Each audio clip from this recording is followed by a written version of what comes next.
Selamat datang di Ihsani Channel Science and Computer Tutorial.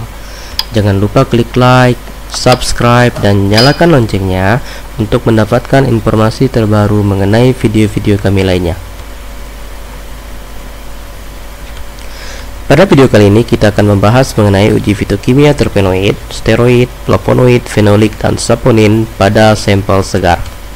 Untuk melakukan uji fitokimia tersebut, Anda dapat menimbang sebanyak 2 gram sampel segar yang telah dirajang, kemudian ditambahkan dengan etanol hingga sampel terendam, lebih kurang sebanyak 25 ml, kemudian dipanaskan selama 15 menit di atas hot plate atau bisa juga menggunakan penangas air. Lalu setelah 15 menit saring dalam keadaan panas. Filtrat ditampung di dalam tabung reaksi. Kemudian pelarut yang ada pada filtrat tersebut diuapkan sehingga diperoleh ekstrak. Kemudian ekstrak dilarutkan dengan kloroform sebanyak 5 ml dan ditambahkan dengan aquades sebanyak 5 ml. Jadi dalam kasus ini penambahan kloroform dan aquades dilakukan dengan sama banyak atau dengan perbandingan 1:1. Selanjutnya, campuran yang ada di dalam tabung reaksi tersebut dikocok perlahan lebih kurang selama 2-3 menit, kemudian didiamkan hingga terbentuk 2 lapisan. Lapisan atas merupakan lapisan air dan lapisan bawah merupakan lapisan kloroform. Kemudian masing-masing lapisan tersebut dipisahkan sehingga diperoleh fraksi air dan fraksi kloroform. Fraksi air ini nantinya digunakan untuk uji flavonoid, uji fenolik, dan uji saponin.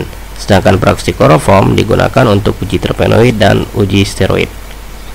Untuk melakukan uji terpenoid dan steroid, fraksi kloroform terlebih dahulu harus dihilangkan dari zat warna yang terkandung di dalamnya. Misalkan klorofil jika sampel tersebut merupakan daun, atau antosianin jika sampel tersebut merupakan sampel yang berwarna oranye hingga atau merah. Nah, untuk menghilangkan zat-zat warna yang terdapat di dalam fraksi kloroform, Anda dapat melewatkan fraksi kloroform tersebut melalui pipet tetes yang di dalamnya terdapat norit. Untuk melakukan hal tersebut, Anda dapat melakukan prosedur berikut. Masukkan sedikit kapas pada pipet tetes bersih, kemudian ditambahkan dengan norit hingga sepertiga dari tinggi pipet tersebut. Kemudian ambil sekitar setengah pipet fraksi kloroform tadi, masukkan ke dalam pipet tetes yang telah berisi norit melalui bagian pangkal pipet dengan hati-hati. Kemudian biarkan filtrat menetes perlahan dan tampung dengan tabung reaksi. Jika filtrat tidak dapat menetes, maka gunakan karet pipet yang ada untuk memberikan tekanan agar filtrat dapat menetes, sehingga diperoleh filtrat kloroform yang sudah bebas dari zat warna.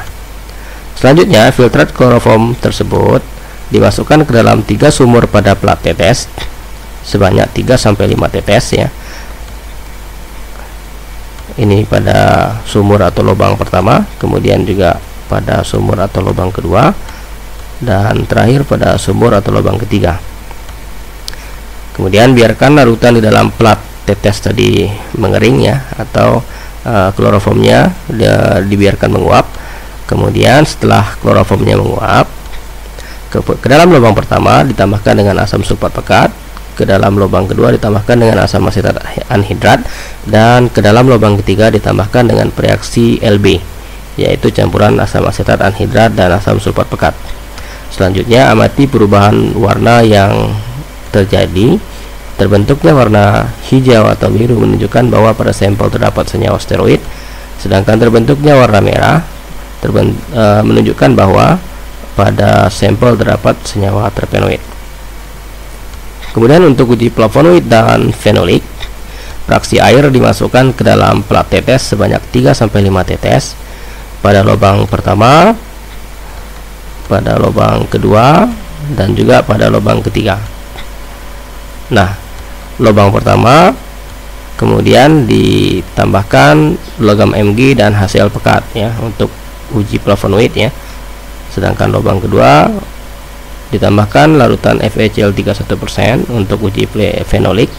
Sedangkan lubang ketiga tidak ditambahkan dengan reaksi apapun ya, sebagai belangko untuk membandingkan atau sebagai pembanding antara warna sebelum dan setelah ditambahkan oleh reaksi-reaksi tersebut. Nah, kemudian amati warna yang terbentuk ya. Terbentuknya warna jingga hingga merah itu menunjukkan bahwa pada sampel terdapat senyawa flavonoid. Kemudian pada lubang kedua yang tadi diberikan FeCl31%, apabila terbentuk warna hijau, biru gelap atau ungu gelap, menunjukkan bahwa sampel mengandung senyawa fenolik. Selanjutnya untuk uji saponin ya, reaksi air dikocok selama 1-2 menit. Amati busa yang terbentuk pada bagian permukaan cairan. Apabila terbentuk busa stabil atau bertahan selama 5 menit atau dengan kata lain tidak hilang selama 5 menit, menunjukkan bahwa sampel Anda mengandung senyawa saponin. Untuk memastikan hal tersebut, Anda bisa saja meneteskan beberapa tetes HCl. Apabila setelah diteteskan HCl busa tidak hilang, maka itu dapat memperkuat hasil bahwa sampel Anda memang mengandung saponin. Nah, hal yang perlu diperhatikan dalam melakukan uji fitokimia diantaranya adalah pelabelan dan dokumentasi ya. Anda bisa saja melakukan uji keseluruhan senyawa-senyawa tersebut, baik steroid, terpenoid, flavonoid, fenolik di dalam satu plat tetes. Namun perlu diingat bahwa Anda harus memberikan label pada setiap lubang ya, tempat Anda melakukan uji.